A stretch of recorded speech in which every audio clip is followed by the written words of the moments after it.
Esperen que termino de aceptar. Bueno, voy a hacerla más corta porque así podemos usar una parte de la clase para las preguntas, ¿no? De esta segunda parte. Eh, entonces, digamos que yo estoy haciendo todo este paralelismo para que ustedes vayan al concepto de racionalidad técnica, ¿sí? Que es un concepto fundamental del texto de... eh, Dios mío, hoy estoy con Giroud que no lo quiero... Es un aspecto fundamental del texto de Giroud, ¿sí? Eh, entonces, es donde nace ahí el concepto de dialéctica negativa, ¿sí? Es decir, que la única actitud verdaderamente humana es la negación de todo lo dado, ¿sí?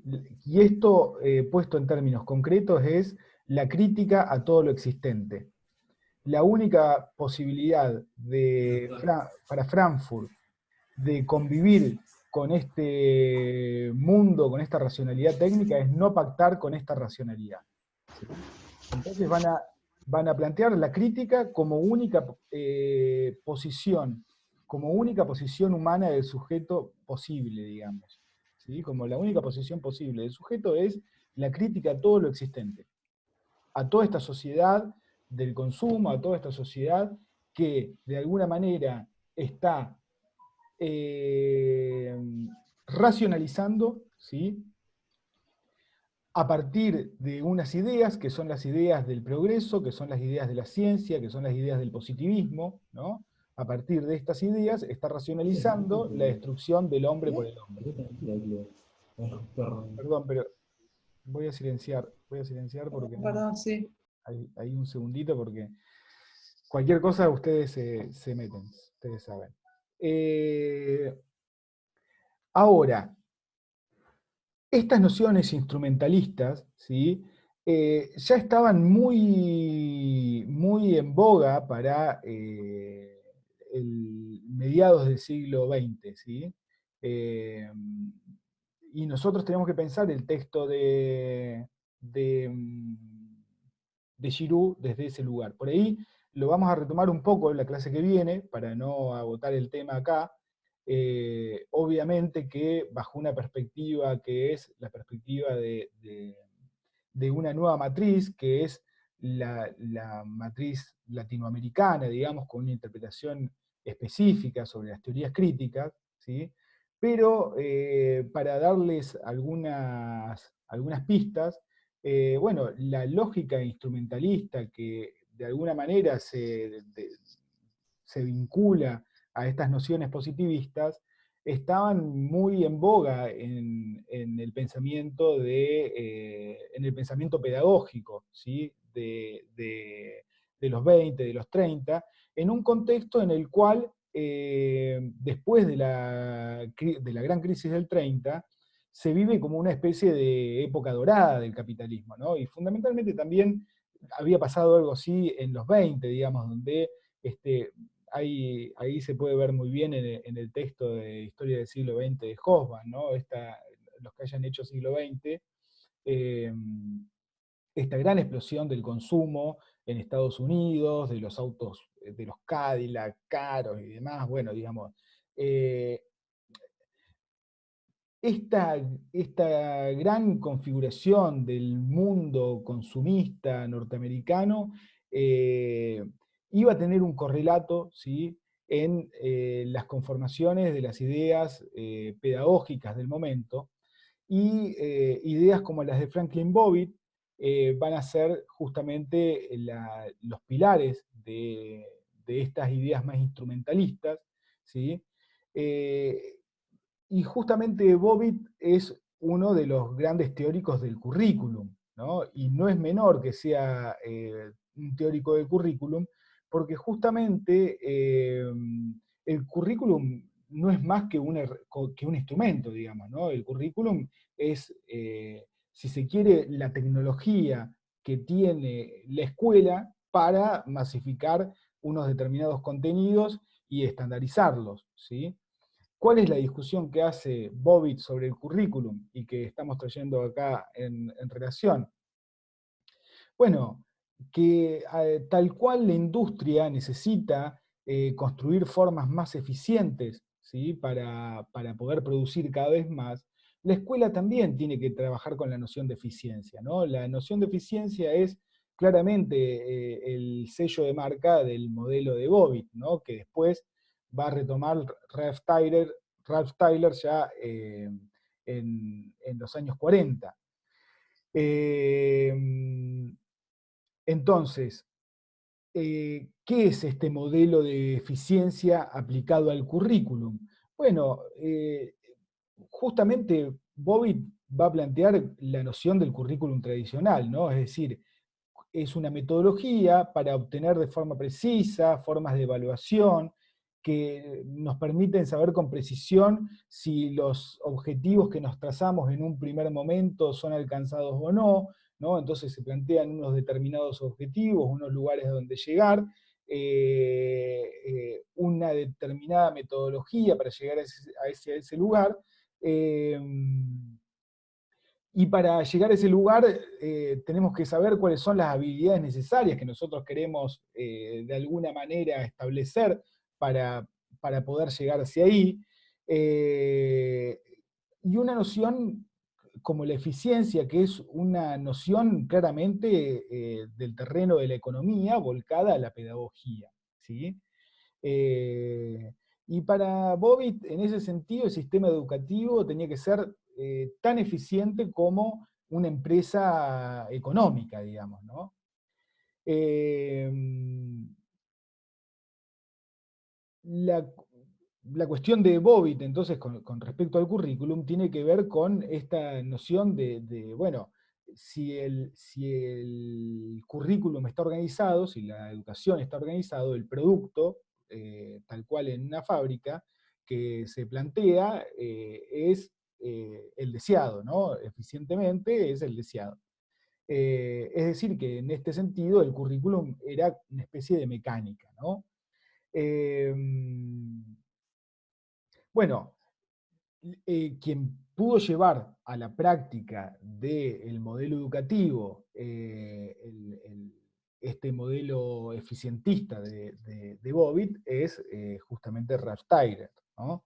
Eh, entonces, ante unas determinadas preguntas que se hacía Tyler, como por ejemplo qué objetivos educacionales la escuela debe procurar atender, cuáles son las experiencias educacionales que se pueden ofrecer para que se tengan las posibilidades de alcanzar esos propósitos, cómo organizar eficientemente esas experiencias educacionales, cómo podemos tener certeza de que esos objetivos están siendo alcanzados, digamos. Esta es un poco las cuestiones que plantea Tyler que tienen que dar cuenta de los currículums, ¿no? Y así se establece gran parte de la currícula del siglo XX, ¿sí? De hecho, el modelo curricular es más o menos este, ¿no?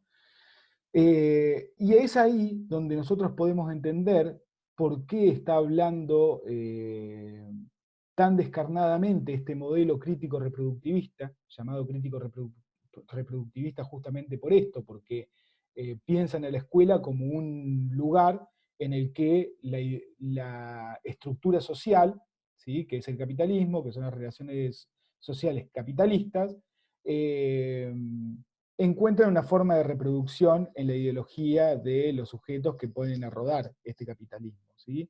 Entonces, a toda producción, como va a plantear Althusser, hay necesariamente una determinada reproducción de las ideas dominantes, ¿sí? Eh,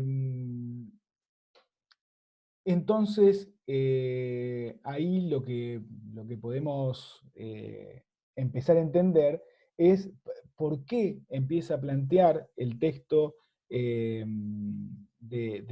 Giroud la noción de la crisis de la conciencia histórica, ¿sí? Y cómo efectivamente este modelo positivista, ¿sí?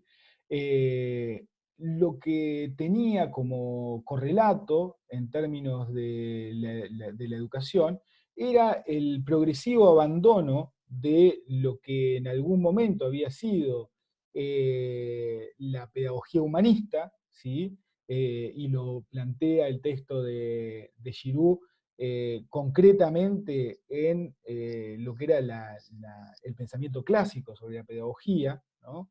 Y plantea específicamente que en los siglos XVIII y XIX el progreso social en Estados Unidos estaba claramente vinculado al desarrollo del autoperfeccionamiento moral, va a decir, y la autodisciplina en el interés de construir una sociedad mejor, ¿no?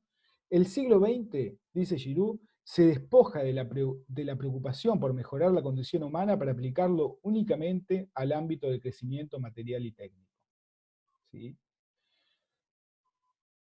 Esta noción de una educación eficientista va eliminando las miradas más humanistas, y entre ellas, ¿sí? Cae herida de muerte la historia, ¿sí? La historia como una conciencia crítica colectiva, va a decir entonces Giroud, ¿no? ¿Qué tiene que ver esto con Frankfurt, si nos ponemos a pensar? ¿Qué tiene que ver con Frankfurt?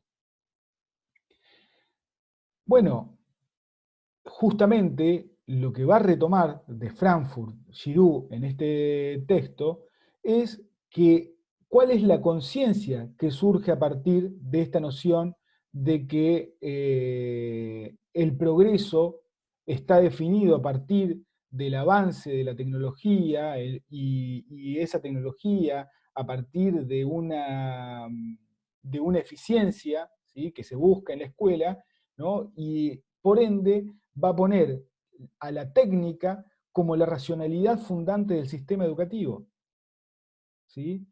Es decir, que lo que se cae es el andamiaje moral y ético que sostiene la noción de la formación de la ciudadanía. Sí, Ezequiel, ahí cuando justo estaba leyendo antes de ayer el texto, y con esto que decías vos, pensaba también en el statu quo que se rompía o que, digamos, si se socavaba la historia, digamos, la historia incomoda o incomodaba justamente a ese statu quo de estandarización que plantea por ahí esta mirada técnica o tecnicista sobre la formación de los bueno, sujetos. porque justamente lo que hace esta mirada tecnicista es eliminar cualquier posibilidad de crítica. Porque la crítica está sostenida sobre algunas condiciones políticas que tienen que ver justamente con una ética, ¿sí? Entonces, si la única racionalidad posible es el hecho de la eficiencia y de la ganancia, ¿sí? Lo que se pierde por fuera de eso es el sentido ético que existe detrás del desarrollo de la tecnología, por ejemplo. ¿Sí? Si no, no se puede explicar por qué ese desarrollo de la tecnología sirvió para constituir el régimen nazi. Digo, donde las empresas, ¿sí? Se aliaban a los institutos de desarrollo científico para, no sé, para hacer el elemento químico que hiciera descomponer los cuerpos en, en las hogueras donde se incendiaban. Entonces había empresas pensando un químico que permitiera, no sé, hacer arder los cuerpos y que no se apagara por la propia grasa y los líquidos que el cuerpo desprende cuando se quema. Digo, a ese nivel Sí, estamos la ahí, ¿no? eficiencia del exterminio, básicamente. Claro, Digamos, entonces la es matanza una... a mayor cantidad de judíos en menos tiempo posible y con el menor uso de recursos posible. Exactamente, exactamente. La eficiencia en el exterminio, digamos, ¿no?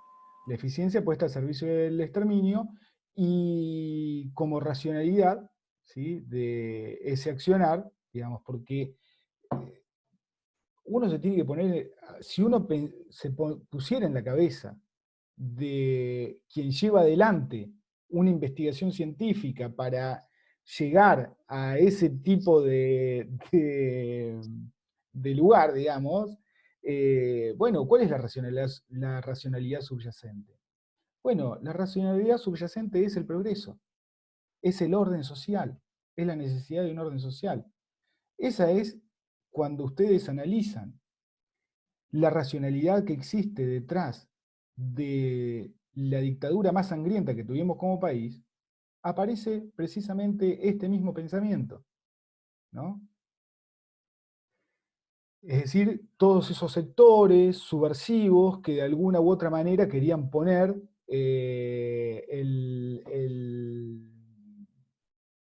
poner un freno al progreso de nuestro país, ¿sí? Y para que nuestro país progrese, efectivamente lo que había que hacer era poner orden. El discurso Sí, del orden es el discurso donde se estructura justamente el discurso de la destrucción del hombre por el hombre. Sí, sí, una ahí, cosa también, como esto de la occidentalización del pensamiento, ¿no? Como de pensarlo en bueno o malo, todo lo que es, eh, que hasta el día de hoy sigue, digamos, sigue ujú. organizando la sociedad, ¿no? Como Sí, que, exacto. Ahí eso lo vamos a trabajar mucho con otros autores. Estoy pensando en el cronograma. eh, bueno, pero fundamentalmente con Boaventura de Sousa Santos, ¿no? Con esta lógica de del pensamiento binario que construye en ese sentido la modernidad, ¿no? Entre lo bueno, lo malo, lo civilizado, lo incivilizado.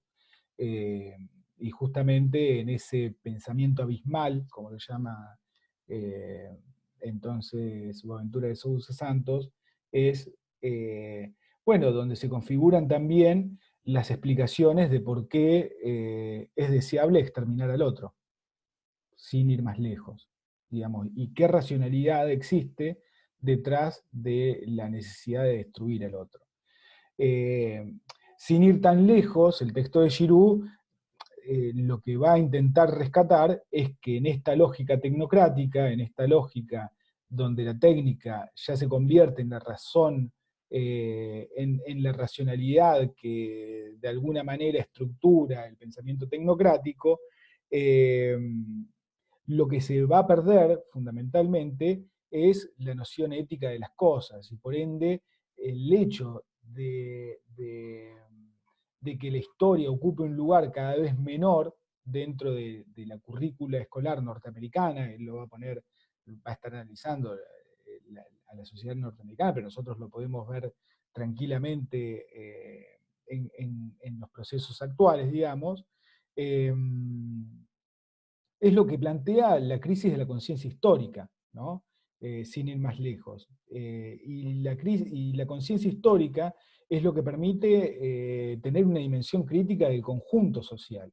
Y ahí volvemos al principio de la clase, ya para cerrar esta, que es una perspectiva crítica, ¿no? Y la perspectiva crítica tiene que ver justamente con esta noción de una conciencia histórica, de una necesidad de ver más allá de lo inmediato, de ver más allá de la currícula, de ver más allá de la dinámica interna propia de la escuela, sino poder ver la escuela en una dimensión social más amplia, ¿sí? Esa dimensión social más amplia claramente tiene que ver con el contexto social, claramente tiene que ver con el contexto sociohistórico, tiene que ver con la historicidad de la desigualdad social, y si nosotros perdemos de vista esa historicidad, perdemos de vista la noción de la crítica. Y a nosotros nos gusta muchas veces decir que lo que queremos hacer es construir un pensamiento, una mirada crítica de nuestros estudiantes, digamos, ¿no?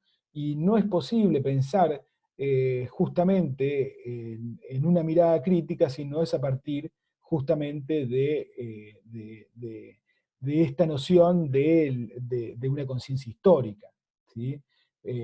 Poder encontrarnos todos dentro de un entramado común que nos da de alguna manera una determinada identidad, a partir de vivencias que nos atraviesan y que de alguna manera nos hacen ser parte de algo más grande que nosotros mismos, es lo que nos da una conciencia del otro, ¿sí? Si nosotros no tenemos una conciencia del otro y pensamos que efectivamente nuestro progreso está asociado a nuestra eficiencia, a nuestro desarrollo individual, a nuestra... Digo, ahí es donde se pierde esa conciencia crítica.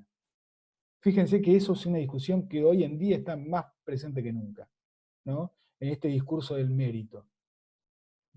El mérito es meramente individual y tiene que ver con la eficiencia de del individuo. Ahora, hasta que ese mérito no se pone en un contexto histórico y no se puede entender, ¿sí?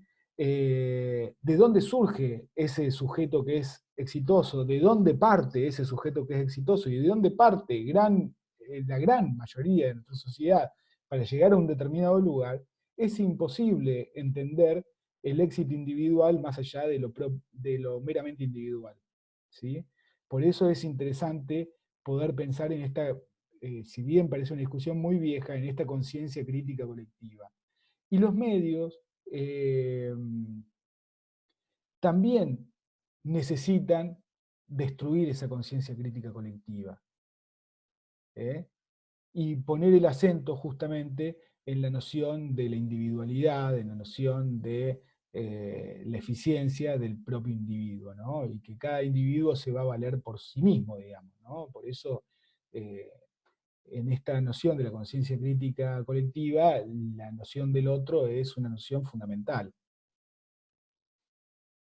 ¿Se entiende más o menos por dónde va? Nada, y me parece que estaba bueno traer ese texto a colación justamente por ese tipo de discusiones. Sí, Germán, ahí. No, sí, quería decir algo que también pensaba en esta cuestión del individualismo o pensar en esa idea de meritocracia que también en parte esconde algo un poco perverso que tiene que ver con el sálvese quien pueda o con el egoísmo, ¿no? Es decir, bueno, si yo puedo progresar o puedo desarrollarme y puedo valerme por mí mismo, en parte es también porque yo soy diferente al resto y si me diferencio del resto también es porque, bueno, no estoy construyendo algo con el otro, sino algo por mí mismo. Y en ese construirse uno, digo, a partir de sus propios recursos, entre comillas, también está ese discurso que pasa desapercibido, es que, bueno, el sálvese quien pueda. Si yo puedo, lo hago solo y para mí, el resto, bueno, que haga lo mismo o que haga la suya. Totalmente. Y ahí es donde volvemos al inicio de la clase, ¿no? De entender la crítica que le hace Marx a la ideología hegeliana, y esto va para bajar esa abstracción de lo ideal a lo material, que tiene que ver con que las ideas que nosotros tenemos son ideas meramente sociales, ¿sí? Construidas socialmente, ¿no? Que individualmente lo único que hay es naturaleza. Si fuéramos seres individuales, efectivamente no tendríamos pensamiento, incluso, ¿no? Es decir, no hay posibilidad de elegir un pensamiento si no es a partir de la relación con otros, que es donde se construye el pensamiento. Y esta idea que plantea Germán es muy cierta, digamos, ¿no? Y está muy trabajada, está muy trabajada. Detrás del proyecto individualista hay un proyecto claramente político, ¿sí? Y efectivamente es el proyecto del más fuerte, de la supervivencia del más fuerte, del más apto. Todos aquellos que no puedan... Y es el discurso sobre el que se basa, después lo vamos a trabajar más fuertemente, el discurso neoliberal, ¿sí? De hecho, lo que intenta hacer ese discurso neoliberal es romper las asociatividades colectivas que el mismo pueblo más débil fue construyendo, digamos. Fíjense que las lógicas que ataca el neoliberalismo son las lógicas más colectivizantes. De alguna manera la tiene que atacar en los sindicatos, la tiene que atacar, digamos, esas configuraciones sociales que le permiten al más débil tener unas instituciones que lo protejan del más apto, digamos. Y lo que propone el neoliberalismo en ese sentido es adaptarse. Fíjense esto, ¿no? La noción, después lo vamos a trabajar más fuertemente, ¿no? Pero esta noción del emprendedor, ¿sí? Constituite vos mismo el emprendedor de vos mismo, ¿sí?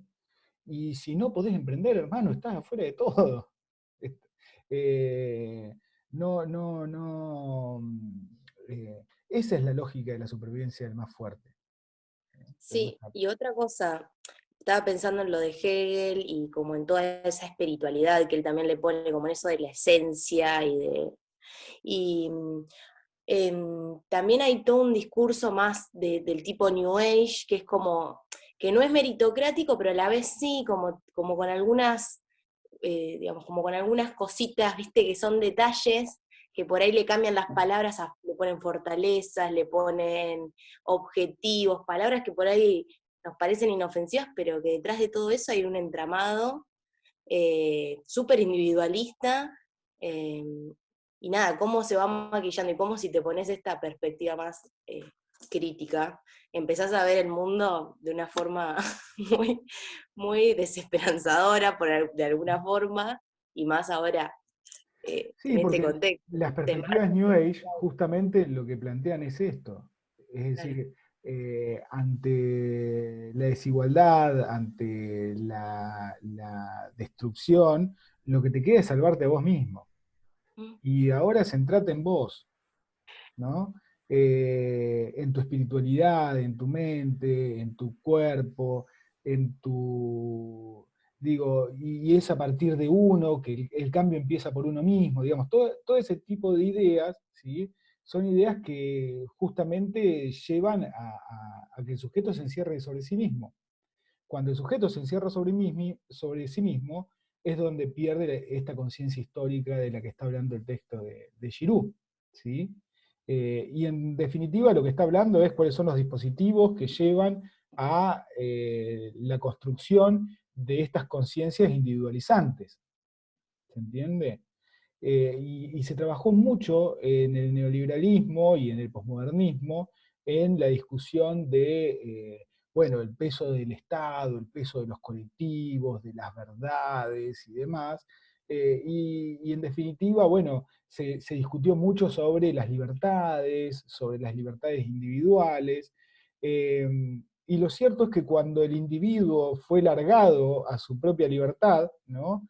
Se encontró con otros que, bueno, tenían unas herramientas mayores, y efectivamente los que sobrevivían son los que mayores herramientas tenían, ¿no?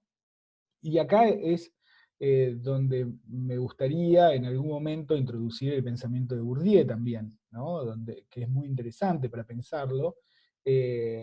Bueno, fundamentalmente porque cuando el juego, ¿no? En esta noción de los campos, de las teorías de los campos y demás, bueno, cuando el juego, las reglas del juego la ponen los grandes grupos concentrados o el gran capital, eh, realmente las libertades individuales desaparecen. Y lo que para algunos era grandes libertades en la disolución de las herramientas colectivas, del Estado y demás, para la gran mayoría se transformó en un decreto de muerte, ¿sí? Es decir, que para muchos, para unos pocos, eso fue la construcción de una nueva subjetividad, de las libertades y demás, y para la gran mayoría de la gente fue la angustia de encontrarse desamparado y descolectivizado. ¿Se entiende eso? Bueno, no sé si hay alguna pregunta, pero vamos a ver si hablamos algo del trabajo. Pero en principio, ¿hay preguntas sobre esto? ¿Alguna mirada? No, yo, profe, quería decir algo que, escuchándote, lo relaciono con el momento que estamos atravesando ahora, desde el aspecto exclusivamente académico. Que justamente lo que vos comentás, sálvese el quien pueda, y lo veo relacionado con la educación a distancia. Hoy en día el que no tiene un acceso a internet, a una computadora, queda totalmente excluido de la educación y termina siendo, bueno, estudie el que pueda. Entonces creo que lo que vos comentás puede ser aplicado a muchísimos aspectos. Lo de la Sí, meritocracia o lo de totalmente, Mauro, las y yo creo que desigualdades. eso es tan cierto que de alguna manera pone en discusión no que ahora hay que batatear y poner a todos los pibes en los patios de las escuelas para que puedan. No, lo que tenemos que sacar como conclusión de esto es la desaforada brecha Claro, tecnológica que existe y cómo esa brecha tecnológica hace que cada vez más, ¿sí? El tener, ¿sí? Es una cuestión de diferenciación social que ya no tiene que ver con solamente mostrar hacia el otro, sino a la incorporación de unos determinados capitales que el que no tiene se queda fuera. claro. Entonces la discusión no tiene que ser, bueno, los que no lo tienen tienen que volver a las clases porque se entiende Sí, dónde está el punto loco de la discusión. sí, sí. En vez de discutir, hacer más, conectar igualdad, lo que se está discutiendo es que los pobres vayan y se junten, digamos. Esa no puede ser la solución de esto, no puede ser la conclusión que saquemos de esto, tampoco. Sí, es tremendo. Es muy fuerte, es muy clasista, es muy, digamos, es tan clasista que lo tenemos tan incorporado que lo naturalizamos. Entonces, Bueno, para aquellos que no acceden, la solución es contagiarse. La verdad es esa. Una nota al pie, yo soy docente y apareció el otro día en un grupo, una compañera mía, ¿no? Una carta de padres, ¿cómo se autodenominaron? Padres por las vueltas, padres, masculino, por la vuelta a la escuela, firmada, encabezada por Fernández Mejide, bueno, no importa, un montón de gente, y realmente tiene un argumento extensísimo que es muy interesante también para deconstruir. Sería un buen elemento de parcial Está para bueno, está deconstruir bueno. todo eso. Ujú. Es increíble los supuestos que sustentan esa nota en gente conocida y bueno, y padres o madres que bueno, no pienso que sean padres o madres que van a poner a sus hijos, que los van a exponer, digo, pienso que son de determinados padres y madres, digo, pero está muy instalado todo esto que venimos hablando. Muy instalado, Claro, digo, terriblemente instalado. es fácil pensar la vuelta a las escuelas cuando el que va a volver no es tu hijo. Exacto, exacto. Y eso me parece que... ¿Por qué? Porque el problema ya no es el hijo en sí mismo, sino es que pone en riesgo el conjunto del sistema sanitario y la estrategia sanitaria. ¿Sí? Es decir, yo por ahí no tengo los argumentos políticos más, pero digo, me parece que un mínimo de construcción y un mínimo de inteligibilidad social, ¿no? Porque justamente lo que intenta esta lógica de particularizar, de individualizar, de descolectivizar, lo que parte de esa lógica justamente es cuando se pierde la conciencia histórica, todo parece que no tiene historia, que empieza de nuevo, que es algo particular, y Es no nos permite ver fácilmente justamente relativizable, digamos, todo se puede relativizar porque no tiene exactamente, una referencia anterior, no tenés parámetros, no tenés la observación de los procesos, de lo que resultó en trabajadores y en trabajadoras. Bueno, es muy fácil manipular y la formación puede ser académica o menos. Por ejemplo, yo que he vivido muchos años afuera, volví hace 6, y una de las mejores cosas, porque ya soy grande, de las mejores cosas que pude hacer para repensar mi lugar como sujeto en este país, pero como docente y en escuela pública, fue estar en el sindicato. Esa, si vos querés, militancia, que puede ser partidario o no, porque hay distintas corrientes también, te localizan en totalmente. un lugar de observar todo esto que vamos hablando, un lugar por ahí menos académico, pero totalmente palpable. Por eso te ponía el palito de Mafalda, que es muy popular, pero bueno, eso es Althusser. El palito de Totalmente, abollar ideas es Althusser, ¿no? Bueno. totalmente. Sí, digamos que en Althusser, cuando fallan los aparatos ideológicos, aparecen los aparatos represivos, digamos, ¿no? Entonces, bueno, cuando ya la ideología no alcanza, cuando la falsa conciencia no alcanza, ahí es donde aparece esa herramienta que tiene el Estado, que es su faz represiva. Yo pensaba al revés, que digamos, no azotamos, pero adoctrinamos, digamos, es esa la idea. Los mecanismos Totalmente. son, bueno, Después reproducimos lo vamos ideología. a relativizar un poco esto en el pensamiento gramsciano, digamos, ¿no? Que le da una complejidad mayor, y de alguna manera se sale de esta noción del crítico reproductivismo, ¿no? Que puede pensar el rol de la escuela como algo meramente instrumental, digamos, ¿no? Como una herramienta de las clases dominantes para reproducir las ideas, unas ideas objetivas de reproducción capital. Entonces, ¿cuál es la, cuál es la libertad del sujeto? ¿Cuál es el lugar donde se construye una subjetividad alternativa si la escuela y todas las instituciones, todo el entramado institucional, es tan solo un mero reflejo de las condiciones sociales de producción? ¿No?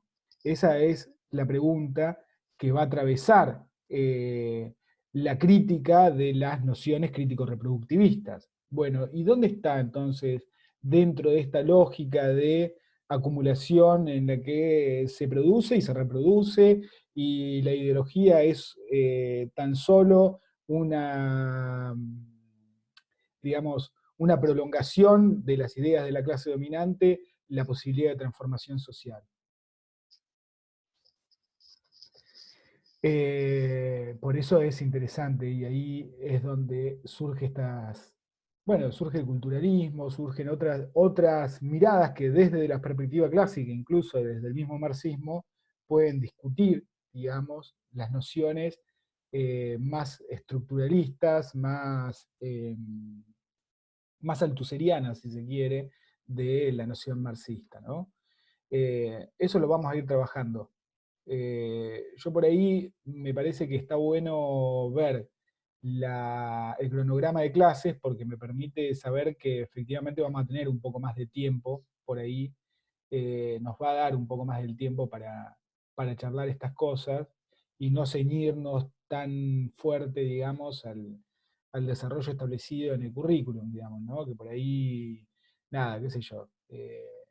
Efectivamente, esta forma nos da también la certeza de que nos vamos a encontrar todos los viernes también, ¿no? Entonces, no se van a perder prácticamente clases, y las 10 clases que estaban pensadas inicialmente, por ahí pueden ser alguna más. Y eso nos saca un poco el peso del tiempo, digamos. Bueno, con esto terminamos la clase. Yo no sé si quedan preguntas sobre el trabajo, como para volver a hacer un nuevo Zoom. ¿Qué les parece a ustedes? Ya estamos. Cualquier cosa. Yo me perdí en lo que estaban diciendo, en la reconexión estaban hablando como del trabajo, y no sé, No, lo que decía yo es que se usó muy poco en las notas del de trabajo anterior, opinión. ¿no? Del nuevo, digamos, Sí, ¿no? no, en el trabajo anterior se usó muy poco en las notas de opinión en la dimensión conceptual. Entonces, eran notas fundamentadas y demás, pero no habían conceptos, y nosotros lo que vamos a evaluar son los conceptos. Pasa que también, perdón, ¿no? Pero eran dos carillas, En dos ¿no? carillas tienen que Dos poner carillas y a la toda la vez carne al asador. opinión y conceptos. Sí. Entonces por ahí, Pero que, fíjense, ahora que es más modelo ensayo, fíjense el modelo de Giroux, por ejemplo, donde toma el concepto de, a ver, no para que sea en Giroux, ¿no? Pero digo, el modelo